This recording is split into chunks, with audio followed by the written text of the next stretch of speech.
आज से 4 साल पहले जब हमारे देश में वीआईपी कल्चर को खत्म किया गया था, तो हमारे राज्य बिहार में बॉडीगार्ड देने के नियमों में भी सुधार हुआ था। ये सुधार इस लिहाज से सरकार ने किया था ताकि सुरक्षा के आड़ में अपना स्टेटस बढ़ाने वाले लोगों को सरकार पहचान पाए और विधि व्यवस्था चलाने वाले पुलिस को उसका असली काम करने के लिए दिया जाए। बिहार के गृह विभाग ने 4 साल पहले जिला सुरक्षा समिति और प्रमंडलीय सुरक्षा समिति को तत्काल भंग करते हुए किसी व्यक्ति को सुरक्षा के लिहाज से बॉडीगार्ड उपलब्ध करवाने की जिम्मेदारी विशेष सुरक्षा समिति को दी थी और इस विशेष सुरक्षा समिति के कामकाज को मॉनिटर करने की जिम्मेदारी केंद्रीय सुरक्षा समिति को सौंपा गया था। यानी कि जो काम डीएम और एसपी कर रहे थे उसे बिहार के डीजीपी को सौंप दिया गया था। विशेष सुरक्षा समिति के अध्यक्ष आईजी होते हैं और केंद्रीय सुरक्षा समिति के अध्यक्ष बिहार के डीजीपी होते हैं। और बॉडीगार्ड देने के लिए दो पक्षों को ध्यान में रखा जाता है, पहला पद होता है और दूसरा सुरक्षा। सरकारी पद के अलावा किसी अन्य को खतरे के आधार पर बॉडीगार्ड देने से पहले उसके व्यवसाय, आय के स्रोत और हथियारों के लाइसेंस की जांच होती है और बॉडीगार्ड की मांग के लिए डीएम, एसएसपी, एसपी या फिर आईजी सुरक्षा के कार्यालय में आवेदन देना होता है, जिसके बाद एसपी और डीएसपी की विशेष शाखा इसकी पड़ताल करती है और फिर योग्य पाए जाने के बाद बॉडीगार्ड देने का प्रस्ताव विशेष सुरक्षा समिति के पास जाता है और फिर यह विशेष सुरक्षा समिति यह तय करती है कि उनके आय के लिहाज से कुछ तय रकम को लेकर बॉडीगार्ड दिया जाए या फिर सरकार की तरफ से फ्री में बॉडीगार्ड दिया जाए। लेकिन यह बात जानकर आज आपको अफसोस होगा कि इतना लंबा प्रोसेस के बाद भी एक आरटीआई की मदद से यह खुलासा हुआ है कि पिछले 10 सालों में दबंग और ठेकेदारों को खूब सरकारी बॉडीगार्ड मुहैया कराया गया है, जिसके लिए उनसे कोई रकम नहीं लिया गया है। ये लोग पैसा देने में सक्षम थे लेकिन फिर भी इनसे पैसा नहीं लिया गया। आज इसी खुलासे के बारे में हम आपको बताएंगे। नमस्ते, मेरा नाम अमन शर्मा है और आप जनता जंक्शन देख रहे हैं और ये हमारा विशेष कार्यक्रम सुबह सवेरे है, जिसके माध्यम से हम आपको बिहार के 5 प्रमुख खबर बताते हैं।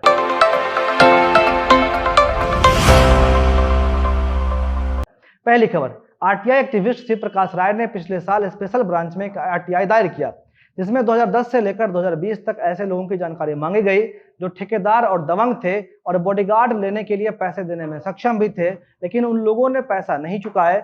इसी आरटीआई से यह खुलासा हुआ है कि सिर्फ साल 2017 में कुल 19 लोग ऐसे पाए गए जिन पर बॉडीगार्ड के 35,35,728 रुपये बकाया है।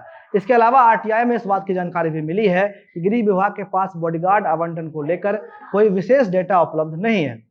बॉडीगार्ड देने के नाम पर हुआ यह घोटाला बिहार के सभी 38 जिलों से सामने आया है, जिसमें सभी सक्षम लोगों पर सरकार का करीब 100 करोड़ से अधिक की राशि हजम करने का खुलासा हुआ है। इस घोटाले को लेकर जब ADG law and order Amit Kumar से सवाल किया गया तो उन्होंने ऐसे किसी भी घोटाले की घटना से साफ इनकार करते हुए कहा कि अब तक उनके नजर में कोई ऐसी घटना सामने नहीं आई है। हालांकि शिव प्रकाश राय के मुताबिक भारत सरकार के आय और खर्चे की जांच करने वाली संस्था कैग ने इसे सरकार के गाइडलाइन और कानून का उल्लंघन मानते हुए ऐसे लोगों से पैसा वसूलने का निर्देश दिया है।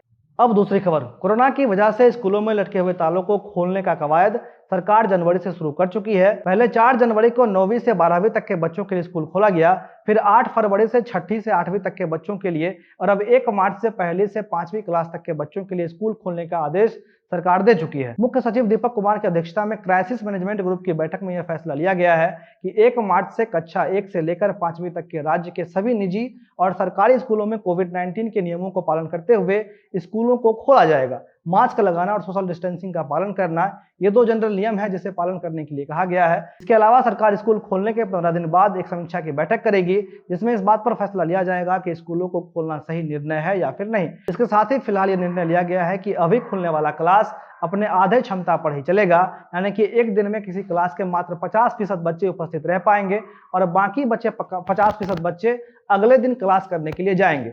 एक बच्चे को सप्ताह में मात्र 3 दिन के लिए स्कूल जाना पड़ेगा। शिक्षा विभाग के इस फैसले के बाद से बिहार के सभी निजी स्कूलों के संचालकों में खुशी की लहर दौड़ गई है, क्योंकि वैसे सभी स्कूल संचालक जिनका आय और व्यवसाय स्कूल चलाना हुआ करता था, वो कोविड-19 की वजह से काफी समय से बंद था, जिसकी वजह से उनके परिवार की आर्थिक स्थिति हिल गई थी। हालांकि इस बीच उनके लिए बच्चों को सुरक्षित रखने की जिम्मेदारी भी होगी, इसलिए बेहतर है कि सरकार ने जो भी दिशा निर्देश दिया है उसका वो पालन करे और आने वाले समय में सरकार जब भी इसकी समीक्षा करे तो सरकार को ये लगे कि उनका फैसला सही था।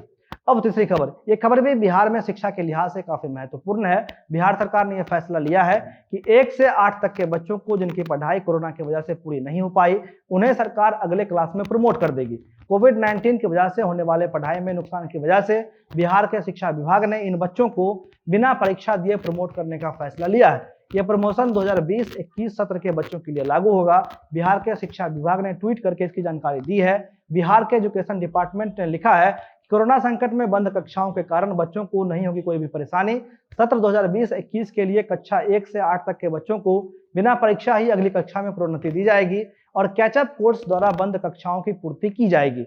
बिहार सरकार ने वैसे सभी बच्चों के लिए 3 महीने का कैचअप कोर्स प्रोग्राम रखा है, जिन्हें प्रमोशन दिया जाएगा। इस 3 महीने के प्रोग्राम में सरकार ने पिछले साल हुए पढ़ाई के नुकसान की भरपाई करने का लक्ष्य रखा है। शिक्षा विभाग ने बताया कि पिछले सत्र में बच्चों का जो पाठ्यक्रम पूरा नहीं हो पाया था, उसे कैचअप कोर्स के माध्यम से पूरा किया जाएगा। अब चौथी खबर, बिहार बोर्ड में 10वीं की परीक्षा देने आए मुजफ्फरपुर के एमडीडीएम कॉलेज के एक प्रेग्नेंट महिला की दूसरी पाली में प्रसव पीड़ा शुरू हो गया, जिसके बाद उसे जल्दी अस्पताल में भर्ती करवाया गया, जहां उसने एक बच्चे को जन्म दिया।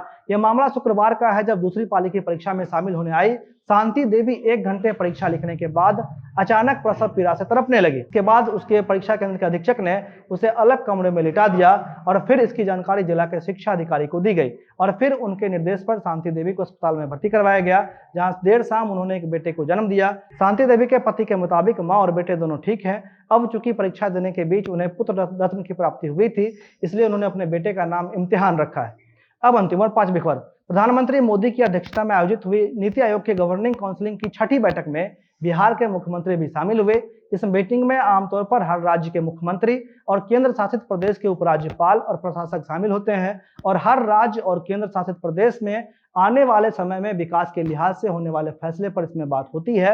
इस बैठक में बिहार के मुख्यमंत्री ने केंद्र सरकार के सामने 4 डिमांड को रखा है।